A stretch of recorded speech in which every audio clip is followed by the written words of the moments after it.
Hey guys, Icy here, and in this video I want to talk about selfish sets versus support sets, and it's going to be a little bit different because I'm not going to be scripted, kind of just do it off the dome type of thing. So let's start with some story time here.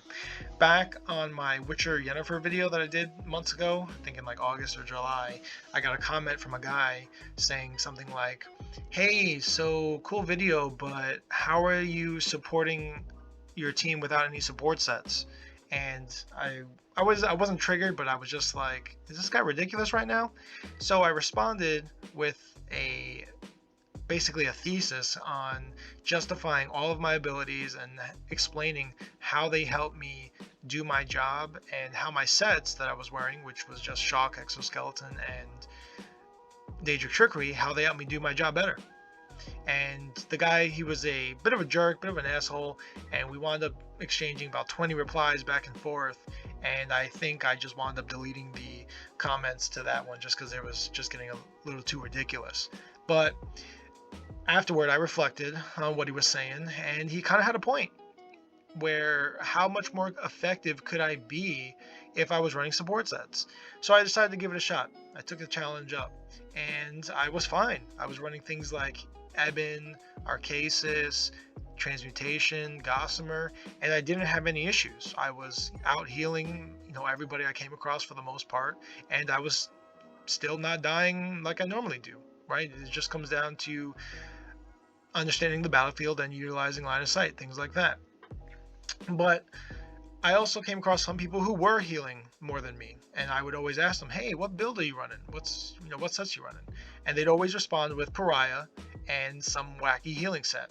And I would always get triggered whenever I'd hear Pariah because everyone's using Pariah, and I didn't think it was necessary, because I'm dying less than them, where I would average like 0 or 1 death, and they were averaging maybe 2 or 3 deaths wearing Pariah. And I always think, well, why do you need Pariah when I don't use Pariah and I'm not dying, right?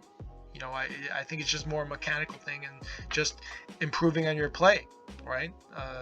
And therefore you don't need to use Pariah. It's just like a crutch in a way.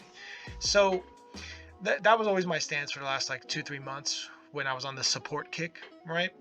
And only recently, over the weekend, just 2 days ago, I had like an epiphany moment, a realization, because I was running with a group of werewolves, and I started out with me just on Snow Treaders, Transmutation, and Critical Riposte, but then the more we kept playing, the more sweaty it got, and I wound up dying a little bit too much, mostly because in a group of werewolves, you don't want to have anything that's going to slow you down in a way. And at first I wasn't running Major Expedition because they would chase a target and then I would get left behind, and of course the tail gets bit, because when you see a healer by his lonesome, they're going to jump on you.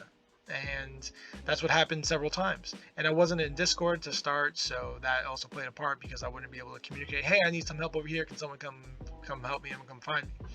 And I jumped in Discord later with them, and I was fine for the most part. But as I was saying, the BGs would get sweatier, and then the guys we were going against, they knew who I was just from the BGs, and they'd like, "Okay, he's a healer, we gotta kill this guy," so they would just focus me constantly all the time. And if I didn't communicate and say, "Hey, I need help here, I need you guys to get these dudes off me," then I would die shortly afterward. But if I communicated, then it wouldn't be a big deal. So after I died 2 times, I think, in that BG, I was like, let me try something new. So I slotted Iron Blood, or I put on Iron Blood, and I was fine. I didn't have any issues after that. And of course, I did run into it, several times, or a few times, where because that 50% self-induced snare that Iron Blood puts on you for that mitigation, if those guys took off, I would be stuck behind, and then they would jump on me, and I'd be stuck again. And I think, as much as I don't want to admit it, Pariah would have been the better option there, because Pariah, it has a lot of damage mitigation, but it doesn't have that snare that Iron Blood does. So that would have been, I would have easily been able to keep up with them, even being in Snow Treaders, as long as I had Major Expedition. And so I think the lesson learned for that whole experience was you just have to adapt to your environment, to the scenario that you're placed in, because especially in a group of werewolves, you don't want anything that's going to slow you down. And if the BGs are getting super sweaty, then you might need to put on a selfish set just to help give you more damage mitigation, right? Because even when the whole Dark Convergence meta, back in between like September and October of 21, there was just so much damage coming out that you couldn't survive without damage mitigation sets. So I was running Ironblood for a month and a half for the most part.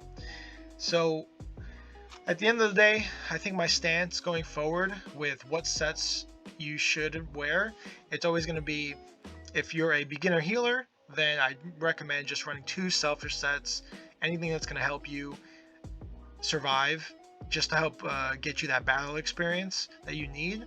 And then once you become more familiar, you're been doing it for a little bit now, and you just, would consider yourself like an intermediate healer, then you could pull off one of those selfish sets and then run a healing set. Okay, and then honestly, that especially if you're just doing BGs and stuff constantly, I would just make that your main. 1 selfish set, 1 healing set.